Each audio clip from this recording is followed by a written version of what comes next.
Wayanad veterinary കോളേജിലെ സിദ്ധാർത്ഥന്റെ മരണത്തിൽ 2 SFI നേതാക്കൾ പോലീസിൽ കീഴടങ്ങി. കോളേജ് യൂണിയൻ ചെയർമാൻ കെ അരുണും യൂണിറ്റ് സെക്രട്ടറി അമൽ ഇസാനുമാണ് കീഴടങ്ങിയത്. ടി അനീസ് അലി വിവരങ്ങൾ നൽകാനായി ചേരുന്നുണ്ട് വയനാട് നിന്ന്. അനീസ, ഇപ്പോൾ നിലവിൽ കേസുമായി ബന്ധപ്പെട്ട എത്ര പേർ പോലീസിന്റെ കസ്റ്റഡിയിലുണ്ട്? ഇനി എത്ര പേരെ പിടികൂടാനുണ്ട്?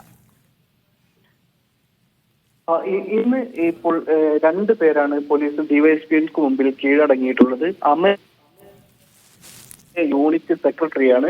അതോടൊപ്പം തന്നെ നേരത്തെ കുറച്ചു മുമ്പ് കീഴടങ്ങിയ കെ അരുൺ, അദ്ദേഹം ഇവിടെ കോളേജ് യൂണിയന്റെ ചെയർമാനാണ്. എന്തായാലും ഇപ്പോൾ ഈ പിടിയിലായ പ്രതികളെല്ലാം SFI പ്രവർത്തകരാണ് എന്നാണ് ഏറ്റവും പ്രധാനപ്പെട്ട കാര്യം. ഈ ആളുകൾ നേരത്തെ 12 പേർ ഒളിവിൽ പോയിരുന്നു. അതിൽ 2 പേരാണ് ഇപ്പോൾ പിടിയിലായിട്ടുള്ളത്, ഇന്ന് കീഴടങ്ങിയിട്ടുള്ളത്.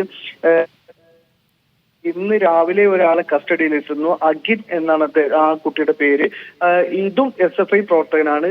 പാലക്കാട് നിന്നാണ് അഖിലിനെ കസ്റ്റഡിയിലെടുത്തത് പോലീസ്. അതിനുശേഷം ഇവരുടെ 3 പേരുടെയും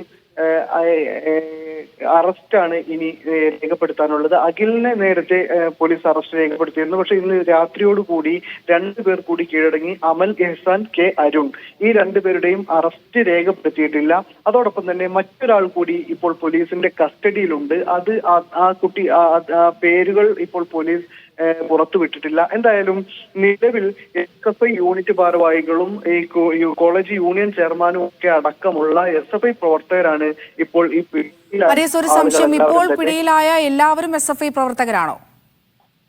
SFI പ്രവർത്തകരാണ്. SFI നേതൃത്വത്തിൽ ഉണ്ടായിരുന്നവരോ പ്രവർത്തകരോ ആയിട്ടുള്ള ആളുകൾ തന്നെയാണ് പിടിയിലായിട്ടുള്ള എല്ലാ ആളുകളും. SFIക്ക് തങ്ങൾക്ക് ഇതിൽ പങ്കില്ല എന്ന് SFIയുടെ സംസ്ഥാന നേതൃത്വം വിശദീകരിക്കുമ്പോഴും പിടിയിലായിട്ടുള്ള ആളുകളുടെയൊക്കെ സംഘടനാ പശ്ചാത്തലം SFI തന്നെ വലിയ തരത്തിൽ സംഘടനയെ പ്രതിരോധത്തിലാക്കുന്നുണ്ട്. മാത്രമല്ല, ഈ വിഷയത്തിൽ സമഗ്രമായ അന്വേഷണം ആവശ്യപ്പെട്ട് കുറ്റക്കാർക്കെതിരെ ശിക്ഷ വേണമെന്ന് ആവശ്യപ്പെട്ടുകൊണ്ടൊക്കെ സമരരംഗത്തുള്ള വിദ്യാർത്ഥി സംഘടനകളിൽ എവിടെയും SFI ഇല്ല എന്നത് ശ്രദ്ധേയമാണ്. ആണിപ്പോൾ ഈ വിഷയത്തിൽ സമരം ചെയ്തുകൊണ്ടിരിക്കുന്നത്. കോളേജ് ക്യാമ്പസിനകത്തൊരു വിദ്യാർത്ഥി ക്രൂര മർദ്ദനത്തിനിരയായിരിക്കുന്നു. 10 ദിവസം പിന്നിട്ടിരിക്കുന്നു. ആ കുട്ടി ദുരൂഹ സാഹചര്യത്തിൽ മരിച്ച നിലയിൽ കാണപ്പെട്ടിരിക്കുന്നു. തൂങ്ങി മരിച്ച നിലയിലാണ് അദ്ദേഹത്തിന്റെ മൃതദേഹം കണ്ടെത്തിയത്. ഇതേ തുടർന്ന് വലിയ തരത്തിലുള്ള പ്രതിഷേധത്തിൽ ഇവിടെ വിദ്യാർത്ഥി സംഘടനകൾ നേതൃത്വം നൽകിയിരുന്നു. ഇന്ന് MSFന്റെ കോളേജിലേക്ക് മാർച്ച് ഉണ്ടായിരുന്നു. ABVP മാർച്ച് നടത്തിയിരുന്നു. അതുപോലെ തന്നെ KSU ഇന്ന് നിരാഹാര സമരം ആരംഭിച്ചിട്ടുണ്ട്. റിലേ നിരാഹാര സമരം അനിശ്ചിതകാലത്തേക്കാണ് പ്രഖ്യാപിച്ചിരിക്കുന്നത്. അതോടൊപ്പം ഇന്നലെ KSU യൂത്ത് കോൺഗ്രസ് ഒക്കെ വൈത്തിരി പോലീസ് സ്റ്റേഷനിലേക്ക് മാർച്ച് നടത്തിയിരുന്നു. ഇത്രയും സമര പരമ്പരകൾ നടക്കുമ്പോഴൊന്നും SFI ചിത്രത്തിൽ എവിടെയും ഇല്ല എന്നത് ശ്രദ്ധേയമായ കാര്യമാണ്. വിദ്യാർത്ഥി സംഘടനകൾക്കിടയിൽ എന്തെങ്കിലും കാര്യങ്ങൾക്കൊക്കെ പെട്ടെന്ന് ഇറങ്ങി പുറപ്പെടാനുള്ള സംഘടനയാണ് SFI. പക്ഷേ ഈ സമര രംഗത്തൊന്നുമില്ല എന്നതും ഈ സംഘടനയെ പ്രതിക്കൂട്ടിലാക്കുന്നുണ്ട്.